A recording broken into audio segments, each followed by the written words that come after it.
মোৰ ছাত্ৰ ছাত্ৰীসকল পোনপ্ৰথমে মোৰ ইউটিউব চেনেলটোলৈ তোমালোকক স্বাগতম জনাইছোঁ। আজি আমি চাম ক্লাছ 8 মেথছৰ অধ্যায় 8 তাৰ অনুশীলনী 8.1।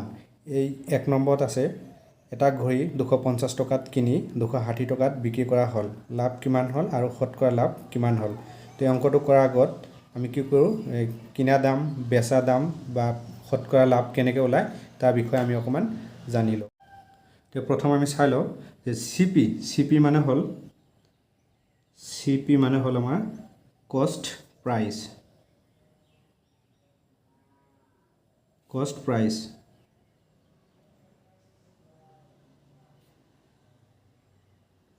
CP মানে হ'ল কষ্ট প্ৰাইচ আৰু SP মানে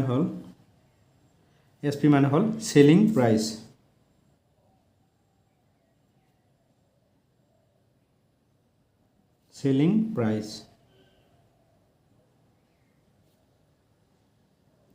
আমি কি পালোঁ? CP মানে হ'ল কষ্ট প্ৰাইচ, SP মানে হ'ল চেলিং প্ৰাইচ। এতিয়া আমি এটা উদাহৰণৰ সহায়ত বুজাৰ কাৰণে চেষ্টা কৰোঁ যে আমি কিবা এটা বস্তু কি কৰিলোঁ যে কিনা দাম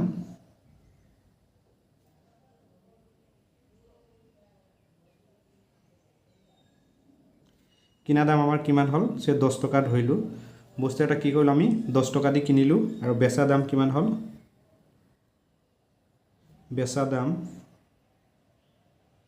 বেচা দাম কিমান হ'ল আমাৰ 15 টকা। তাৰমানে কি কৰিলোঁ, বস্তুটো আমি 10 টকাৰে কিনিলোঁ, বিক্ৰী কৰিলোঁ কিমান? 15 টকা। তাৰমানে ইয়াত কি হ'ল, আমাৰ লাভ হ'ল। ইয়াত লাভটো আমি কেনেকৈ ওলাম? লাভটো ওলাম আমি যে আমাৰ কি হ'ল 5 টকা লাভ হ'ল, এই 15 মাইনাছ কিমান হ'ব? 10। কিমান পাওঁ আমি? 5 টকা। তাৰমানে আমি কি কৰিলোঁ যে বস্তু এটা 10 টকা দি কিনিলোঁ, বস্তুটো বিক্ৰী কৰিলোঁ আমি কিমান টকা? 15 টকা। লাভ হ'ল কিমান টকা? আমাৰ 5 টকা। আমি লাভ কেনেকৈ ওলালোঁ যে বেচা দাম মাইনাছ কিনা দাম, তেতিয়া কি ওলায়? আমাৰ লাভ ওলায়। তাৰমানে বস্তু এটা আমি কিনিলোঁ, যি দামত কিনিম তাতকৈ বেছি দামত বিক্ৰী কৰিলে সেইটো কি হ'ব? আমাৰ লাভ হ'ব। তো এইটো আমি এনেকৈ লিখিম যে বেচা দাম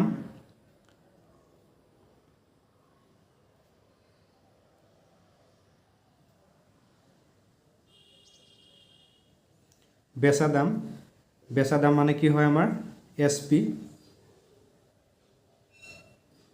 মানে চেলিং প্ৰাইচ আৰু কিনা দাম হ'ল CP।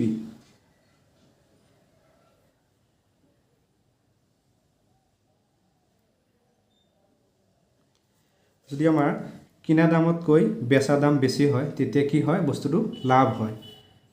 যদি কিনা দামতকৈ বেচা দাম বেছি হয় তেতিয়া কি হয়? লাভ হয়। আৰু লাভৰ ফৰ্মুলা এইটো তোমালোকে মনত ৰাখিবা। লাভ ইকুৱেল টু কিমান হ'ব? যে বেচা দাম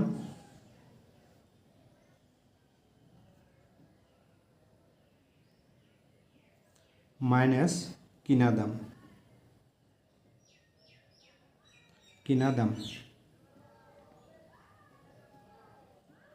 বেচা দাম মাইনাছ কিনা দাম। আমি যদি লিখোঁ যে লাভৰ ফৰ্মুলা আমি কেনেকৈ উলিয়াম? যে বেচা দাম মাইনাছ কিনা দাম। এতিয়া লোকচান কেনেকৈ হয় এইটো আমি চাই লওঁ। এতিয়া চাওঁ, আমি যদি কোনো এটা বস্তু বেছি দামত কিনিলোঁ, কম দামত বিক্ৰী কৰিলোঁ, যেনেকুৱা ধৰিলোঁ কিনা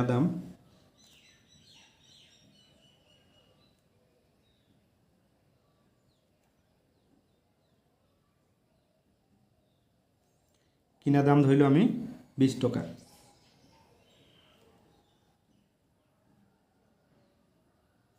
আৰু বেচা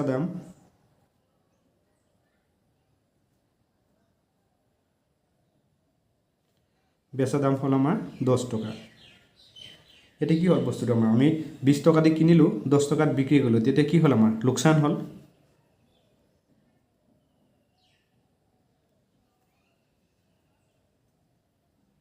এতিয়া লোকচান আমি কেনেকৈ ওলাম? যে 20ৰ পৰা 10 মাইনাছ কৰি দিম। কিমান হ'ব? 10। আমাৰ 10 টকা কি হ'ল? লোকচান হ'ল। আমি কি কৰিলোঁ? যে কিনা দাম মাইনাছ বেচা দাম। তাৰমানে এইটো আমি এনেকৈ লিখিব পাৰিম যে কিনা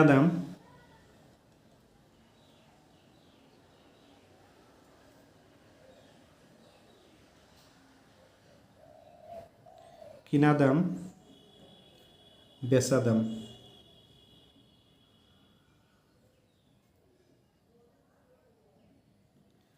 যদি আমাৰ বেচা দামতকৈ কিনা দাম বেছি হয় তেতিয়া কি হ'ব লোকচান হ'ব যেটো আমাৰ ইয়াত চালোৱে যে আমি বস্তু এটা যিমান দাম দি কিনিলো তাতকৈ কম দামত যদি বিক্ৰী কৰোঁ তেতিয়া কি হয় আমাৰ লোকচান হয় এতিয়া লোকচানৰ ফৰ্মুলাটো কি হ'ব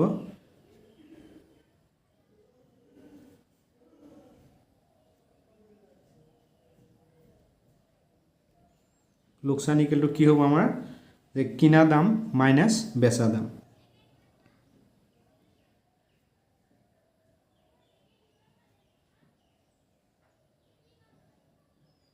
মাইনাছ বেচা দাম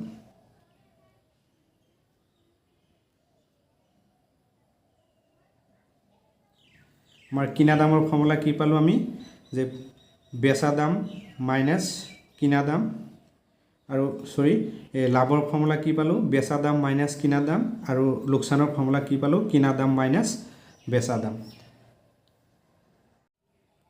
এতিয়া আমি চাও শতকৰা লাভ বা শতকৰা লোকচান এতিয়া আমি লিখো লাভৰ শতাংশ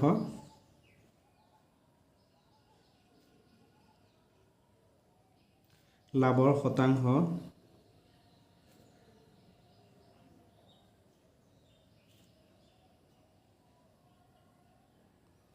লাভৰ শতাংশ মানে পাৰ্চেন্টেজ পি মানে হল প্ৰফিট যেটো কি হয় আমাৰ লাভ হয় পি হল প্ৰফিট লিখি দিছো ইয়াত প্ৰফিট পি মানে হল প্ৰফিট আৰু এল মানে হল লছ এল হল লছ পি মানে হল প্ৰফিট আৰু এল মানে হল লছ আমি কি কৰিছো এই লাভৰ শতাংশ আমি কেনেকৈ ওলাম লাভৰ শতাংশ যদি আমাক ওলাব দিয়ে আমি প্ৰথম কি লিখিম লাভটো ওপৰতে লিখিম লাভ ডিভাইড কিনা দাম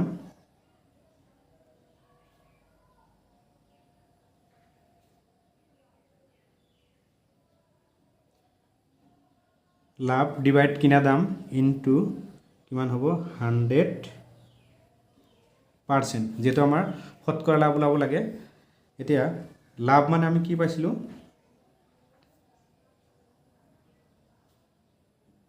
লাভ মানে আমি পাইছিলো বেচা দাম মাইনাছ কিনা দাম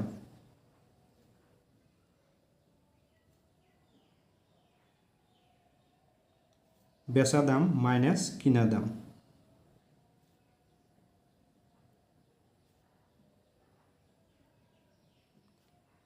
লাভ মানে পাইছিলো বেচা দাম মাইনাছ কিনা দাম ডিভাইড কিমান আছে কিনা দাম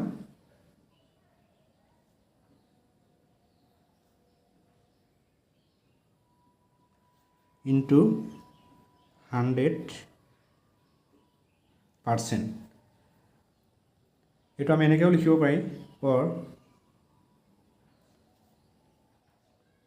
বেচা দাম মানে কি হল আমাৰ বেচা দাম মানে সেলিং প্ৰাইস মানে SP মাইনাস তো কিনা দাম মানে কি হল CP কস্ট প্রাইস CP তো মানে সেলিং প্রাইস মানে হল বেচা দাম আর CP মানে হল কস্ট প্রাইস মানে কিনা দাম ডিভাইড কিমান হ'ব CP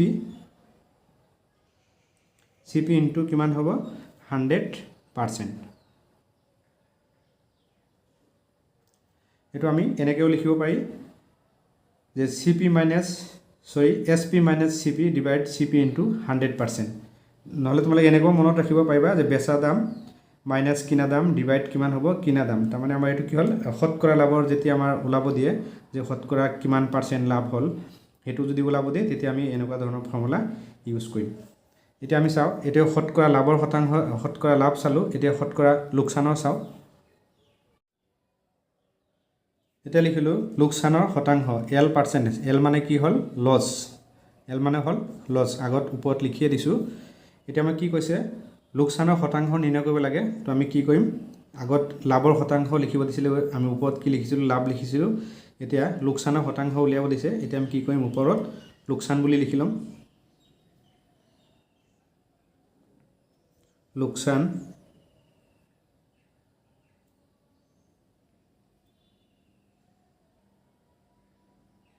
লোকচান ডিভাইড কি হ'ব কিনা দাম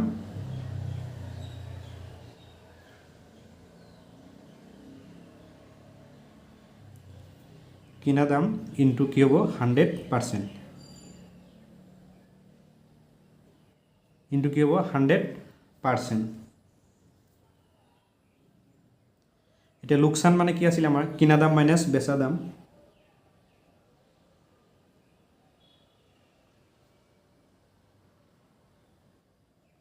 কিনা দাম মাইনাছ বেচা দাম,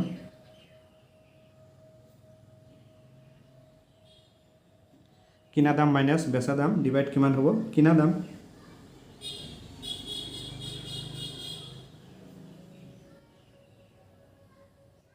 ইনটু কি আছিলে 100%। ইয়াক আমি এনেকৈও লিখিব পাৰিম অৰ এইটো মনত ৰাখিলেও হ'ব, এইটো মনত ৰাখিলেও হ'ব, CP মাইনাছ SP ডিভাইড কিমান হ'ব CP ইনটু 100%। CP মানে কি হ'ল কিনা দাম মাইনাছ বেচা দাম মানে হ'ল SP আৰু CP মানে কি হ'ল কিনা দাম। তো আমি এইটো মনত ৰাখিলেও হ'ব, এইটো মনত ৰাখিলেও হ'ব। ইয়াৰ পিছত আমি চাওঁ, এতিয়া আমি লিখিলোঁ যে বেচা দাম বা কিনা দাম। যদি আমাৰ এনেকুৱা ধৰণৰ প্ৰশ্ন থাকে যে যদি লাভৰ শতাংশ আৰু লোকচানৰ শতাংশ দিয়া থাকে নাইবা বেচা দাম বা কিনা দাম নিৰ্ণয় কৰিব লাগে, তেতিয়া আমি এনেকুৱা ধৰণৰ ফৰ্মুলা চাব লাগিব। আৰু তোমালোকে আৰু এটা বস্তু মনত ৰাখিবা যে লাভৰ শতাংশ দিলে যোগ কৰিব লাগিব আৰু লোকচানৰ শতাংশ দিলে সেইটো কি কৰিব লাগিব আমাৰ বিয়োগ কৰিব লাগিব। এতিয়া আমি বেচা দাম বা কিনা দাম, প্ৰথম আমি বেচা দামৰ ক্ষেত্ৰত চাওঁ।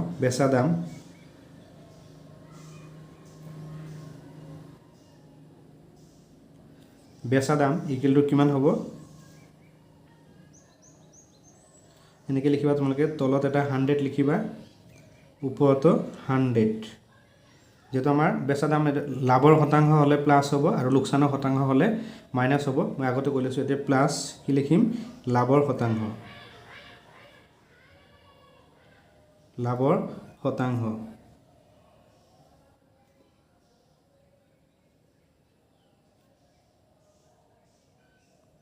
লাভৰ শতাংশ ইয়াক আমি পূৰণ কৰিম ইনটু কিনা দাম, ইনটু কিনা দাম,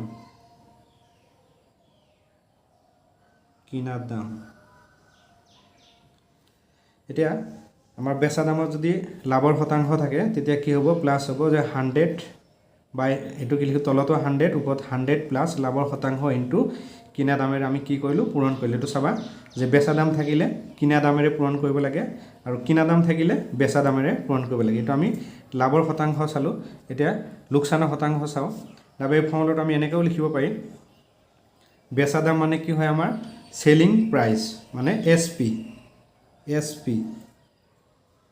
ইকুৱেলটো আমি কি লিখিব পাৰিম যে 100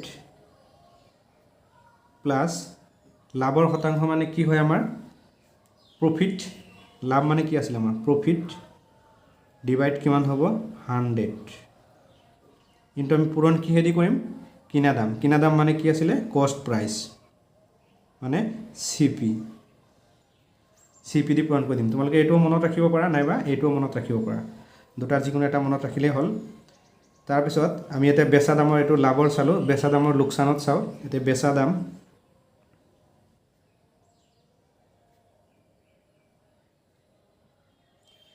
দাম লোকচানত হ'লে কি হ'ব, প্ৰথম আমি তলত 100 এটা লিখিম, ওপৰতে কি কৰিম 100 লিখিম। যেহেতু বেচা দাম লোকচানত হ'ব তেতিয়া কি হ'ব মাইনাছ হ'ব, মাইনাছ লোকচানৰ শতাংশ,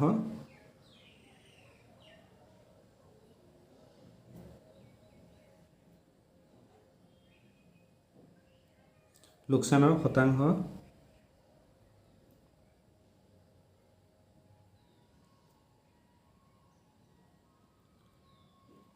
শতাংশ ইনটু আমি কি কৰিম কিনা দাম ইনটু মই এইটো তলত লিখি দিছোঁ, তোমালোকে ইয়াতে লিখিবা ইনটু কিনা দাম।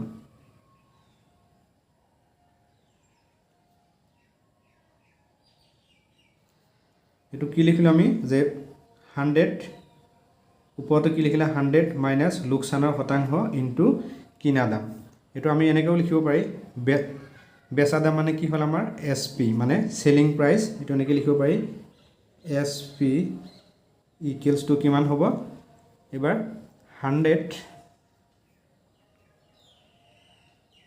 তলতে এটা 100 হ'ব ওপৰত আমি কি লিখিম 100 মাইনাছ কি আছে লোকচানৰ শতাংশ মানে আমি কি লিখো লছটো আমি কি L আখৰ দি বুজাও মাইনাছ কি হ'ব L ইনটু আমি কিহেৰে পূৰণ কৰিম CP মানে কষ্ট প্ৰাইস মানে কি হয় কিনা দাম CP তো আমি ইয়াত দুটা ফৰ্মুলা চালো যে যদি আমাৰ শতকৰা লাভৰ শতাংশ লাভ হলে আমি কি কৰিলো প্লাস কৰিলো আৰু লোকচান হলে কি কৰিলো মাইনাস কৰিলো SP মানে দুটা ফৰ্মুলা পালো যে লাভৰ ক্ষেত্ৰত কি হয় আমাৰ প্লাস হয় আৰু লোকচানৰ ক্ষেত্ৰত কি হয় মাইনাস হয় এটো মনত ৰাখিবা তো SP মানে হল সেলিং প্ৰাইস এটো 100 divide 100 minus loss into CP মানে হল কষ্ট প্ৰাইস এতিয়া আমি কিনা দামৰ লাভ আৰু লোকচান চাও এতিয়া চাও আমি কিনা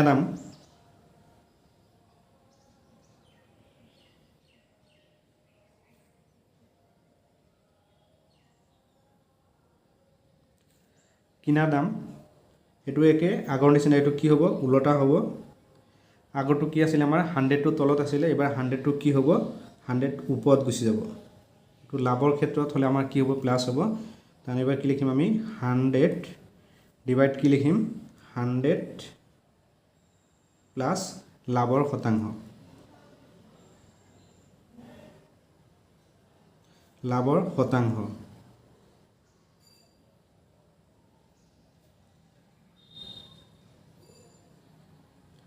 লাভৰ শতাংশ ইয়াক আমি কিহেৰে পূৰণ কৰিম কিনা দাম থাকিলে আমি বেচা দামেৰে পূৰণ কৰিম ইনটু বেচা দাম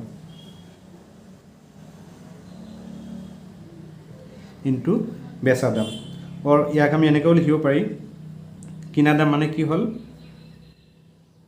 CP মানে কষ্ট প্ৰাইস CP ইকুৱেল টু আমি কি লিখিব পাৰিম যে 100 ডিভাইড 100 প্লাস লাভৰ শতাংশ লাভ হলে কি হয় প্ৰফিট ইংলিছত এক প্ৰফিট বুলি কয় এক P আখৰে বুজোৱা হয় প্ৰফিট ইনটু কিহেৰে পূৰণ কৰিম আমি বেচা দাম কি আছিল আমাৰ সেলিং প্ৰাইস মানে SP এটা কিনা দামত লাভৰ শতাংশ আৰু কিনা দামত যদি লোকচানৰ শতাংশ হয় তেতিয়া কি কৰিম আমি মাইনাস কৰিম এতিয়া আকৌ লিখিম কিনা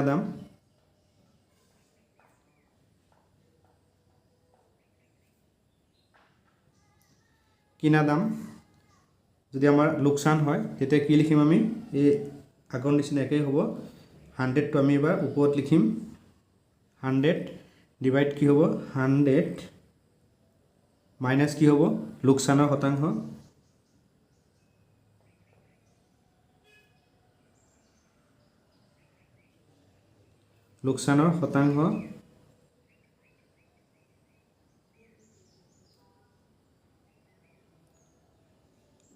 শতাংশ ইনটু আমি কি কৰিম বেচা দামেৰে ইয়াক পূৰণ কৰি দিম ইনটু বেচা দাম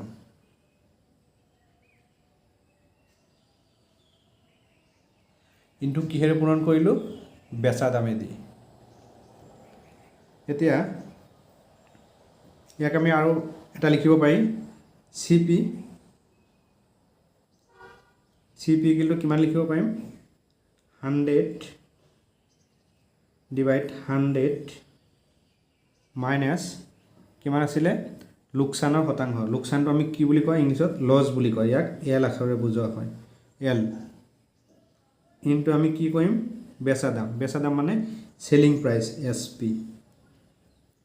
এটো আছিল আমাৰ ইয়া কিনা দামৰ এই লোকচানৰ শতাংশ কেনেকৈ ওলালে আমাৰ এটো ফৰ্মুলা চাব লাগিব এতিয়া আমি অংক দুটা কৰিলে তোমালোকে ভালদৰে বুজি পাবা এতিয়া আমি 1 নম্বৰ অংকটো চাও তে 1 নম্বৰ অংকটো কি আছে এটা ঘড়ী 250 টকাত কিনি 260 টকাত বিক্ৰী কৰা হল লাভ কিমান হল আৰু শতকৰা লাভ কিমান হল ইয়াত মানে কি কৈছে এটা ঘড়ী ইমান টকাত কিনিলে কিনা দাম দিয়া আছে 250 টকা আৰু বেচা দাম কিমান আছে 260 টকা তাৰমানে 250 টকাত কিনিলে আৰু 260 টকাত বিক্ৰী কৰিলে, এইটো কি হ'ল লাভ হ'ল। এই লাভটো ওলাব লাগে আমাৰ আৰু শতকৰা লাভ ওলাব লাগে। এইটো আমি এনেকৈ কৰিম চোৱা। এতিয়া 1 নম্বৰটো চাওঁ।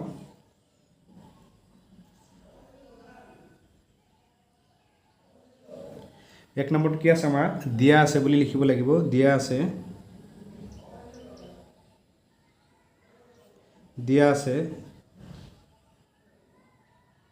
দিয়া আছে আমাৰ কিনা দাম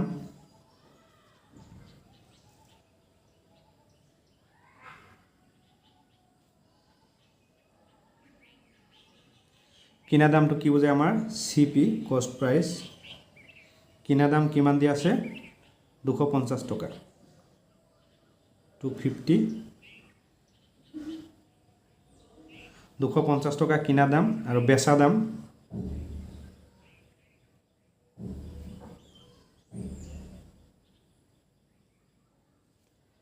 দাম কি হয় আমাৰ SP সেলিং প্ৰাইচ, এইটো কিমান দিয়া আছে 260 টকা।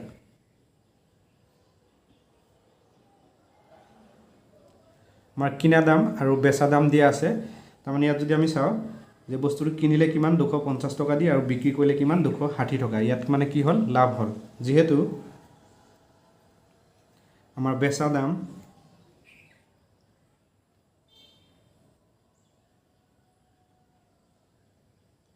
বেচা দাম যদি কিনা দামতকৈ বেছি হয় তেতিয়া কি হয় আমাৰ লাভ হয়। এইটো কি হ'ব কিনা দাম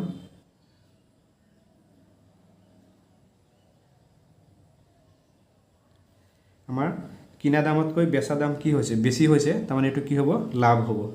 তেতিয়া লিখিম আমি লাভ। আমাৰ লাভৰ ফৰ্মুলাটো কি আছিলে যে বেচা দাম মাইনাছ কিনা দাম। বেচা দাম মাইনাছ কিনা দাম।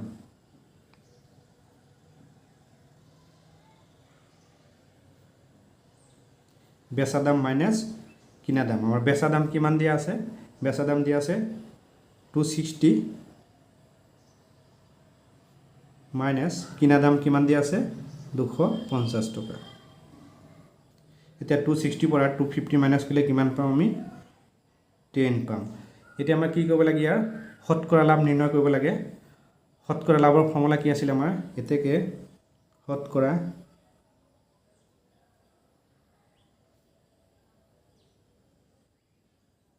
শতকৰা লাভ। শতকৰা লাভৰ ফৰ্মুলা কি আছিল আমাৰ যে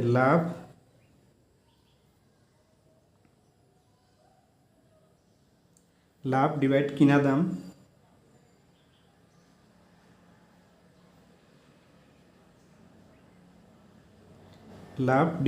দাম ইনটু 100%। এতিয়া আমি লাভ কিমান পালোঁ 10 টকা। এতিয়া কি লিখিম 10 লাভ কিমান পাইছোঁ 10 টকা। এতিয়া কিনা দাম কিমান আছিলে আমাৰ বস্তুটো কিনা দাম আছিল 250 টকা। 250 ইনটু কিমান হ'ব 100।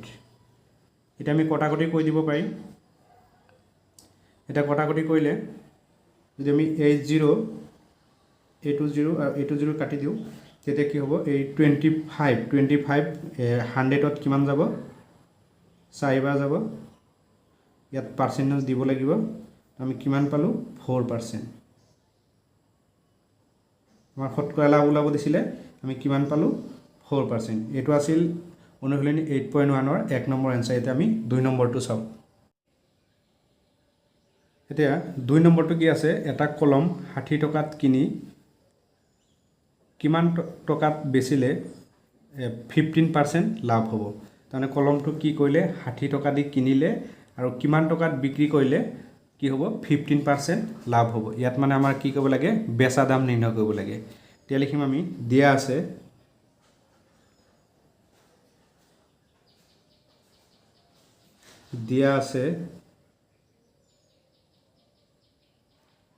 আছে আমাৰ কিনা দাম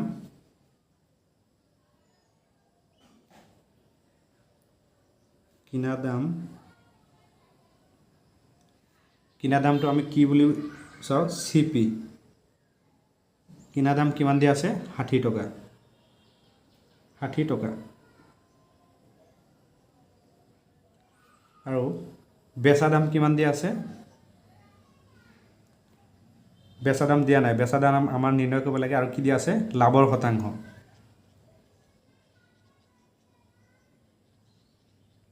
লাভৰ শতাংশ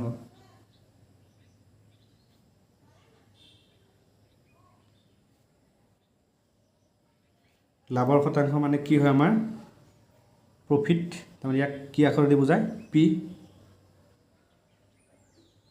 কিমান পাৰ্চেণ্ট দিয়া আছে 15% এইটো দিয়া আছে 15% আমাৰ বেচা দাম নিৰ্ণয় কৰিব লাগে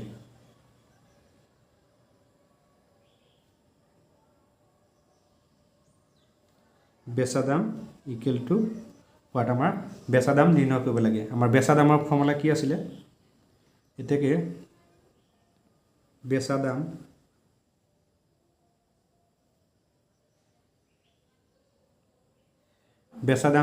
আমাৰ কি হয় এসপি মানে সেলিং প্ৰাইস এসপি ইয়াৰ ফৰ্মুলাটো কি আছিল আমাৰ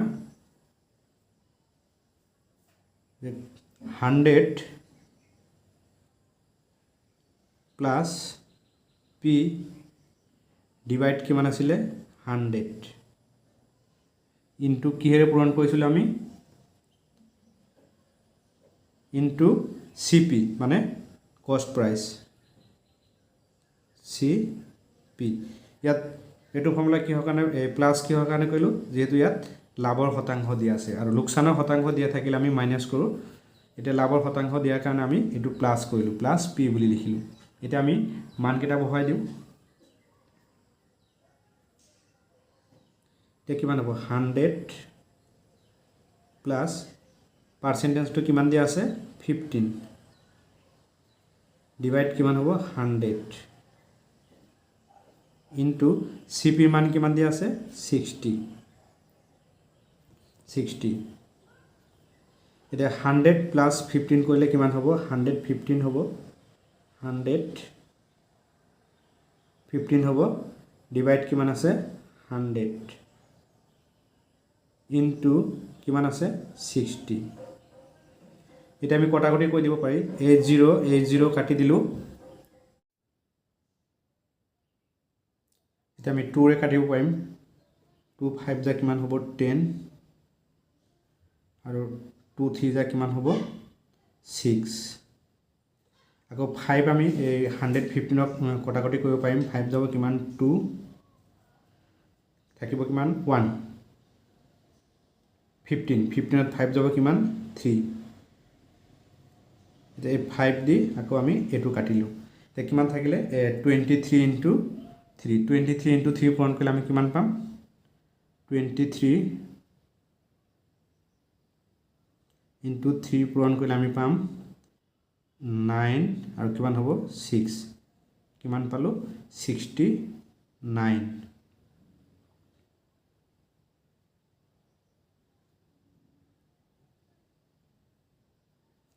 এটো হল 2 নম্বৰ आंसर আমি এতিয়া 3 নম্বৰটো চাও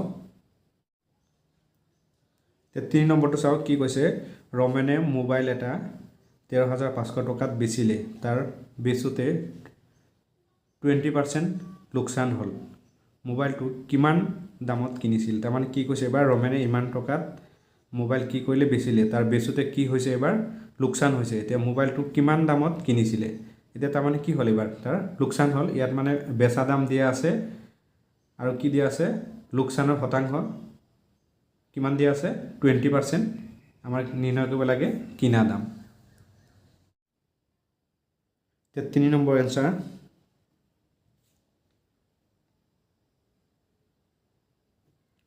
আমাৰ কি দিয়া আছে বেচা দাম দিয়া আছে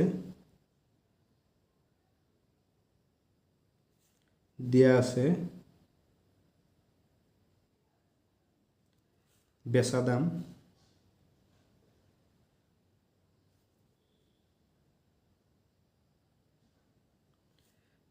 মানে কি হয় এসপি সেলিং প্রাইস কিমান দিয়া আছে 13500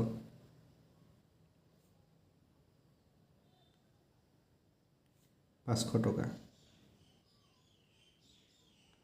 আৰু লোকচানৰ শতাংশ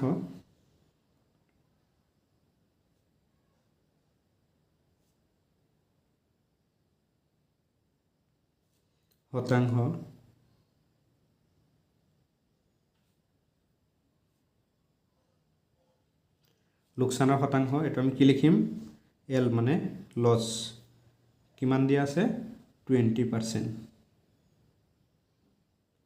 আমাৰ কিনা দাম নিৰ্ণয় কৰিব লাগে কিনা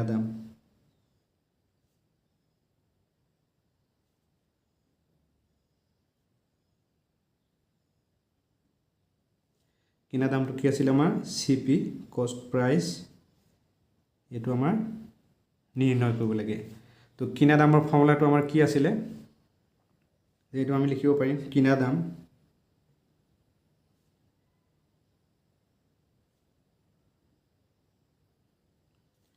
দাম CP অকমান আগত মানে চালু ফৰ্মুলা কেইটা কি আছিল যেহেতু আমাৰ লোকচানৰ শতাংশ দিয়া আছে এবাৰ কি কৰিব লাগিব মাইনাস কৰিব লাগিব আৰু লাভৰ শতাংশ দিয়া থাকিলে আমি কি কৰিছিলো প্লাস কৰিছিলো তে লিখিম আমি যে 100 ডিভাইড 100 মাইনাস L তাৰ মানে লোকচানৰ শতাংশ ইয়াক আমি কিহেৰে পূৰণ কৰিম SP মানে কি আছিল বেচা দাম তাৰ মানে 100 বাই 100 মাইনাস এটো কি হল লোকচানৰ শতাংশ ইনটু SP মানে হল আমাৰ বেচা দাম এটা আমি মান কেটা বহুৱাই দিম এটা তোমালোকে এটা এনেকে লিখি দিব পাৰা কিনা দাম ইকুৱেল টু 100 বাই 100 মাইনাস লোকচানৰ শতাংশ ইনটু আমি কি লিখিম যে বেচা দাম কিনা দাম থাকিলে বেচা দামেৰে পূৰণ কৰিব লাগে মই এনেকে কৈছো এতিয়া এনেকে কৰিলে অকমান ইজি হয় 100 ডিভাইড কিমান হ'ব 100 মাইনাস লোকচানৰ শতাংশ কিমান দি আছে আমাৰ 20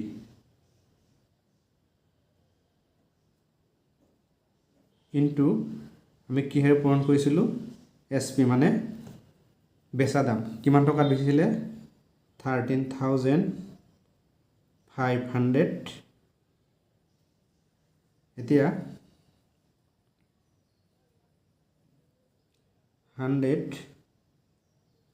100 ৰ পৰা 20 মাইনাস কৰিলে কিমান হ'ব 80 হ'ব ইনটু কিমান হ'ব 13500 আমি এতিয়া এটোৱে কাটি a0 কাটিলো এতিয়া 2 যাব কিমান 4 আকৌ 2 যাব কিমান 5 এতিয়া আকৌ এটুক যদি আমি 4 ৰে হৰণ কৰো 4 কেবাৰ যাব 3 তাৰমানে কেনেকৈ গ'ল এটা 4 * 3 কৰিলে কিমান হ'ব 12 থাকিলে কিমান 1 তাৰমানে 13 ৰ পৰা 12 মাইনাস কৰিলে 1 থাকিব এই 1 টো ইয়াত আহিলে কিমান হ'ব 15 15ত 4 কেবাৰ যাব 3 বাৰ কিমান হ'ব 3 4 কিমান হ'ব 12 থাকিব কিমান 3 হৈ যাব 30 30ত 4 যাব কিমান 7 বাৰ কিমান হ'ব 28 থাকিল কিমান 2 হৈ যাব 0 কিমান হ'ব 20ত 4 কিমান যাব 5 এতিয়া আমি এটো 4 ৰে কাটিলো এতিয়া আমাৰ এই 5 * 3375 পূৰণ কৰিলে আমি কিমান পাম 53375 ইয়াক আমি 5 ৰে পূৰণ কৰিব লাগে 5 ৰে পূৰণ কৰিলে আমি কিমান পাম 5 7 8 16 এটো পূৰণ কৰিলে আমি কিমান পালো 16875 টকা এটা কি পালো এটো কিনা দাম কিমান দাম দি কিনিছিলে এই দাম দি কিনিছিলে কিনা দাম উলিয়াব দিছিলে আমাৰ এটো আমি পালো 8.1 ৰ এই 3 নম্বৰৰ এনসাৰ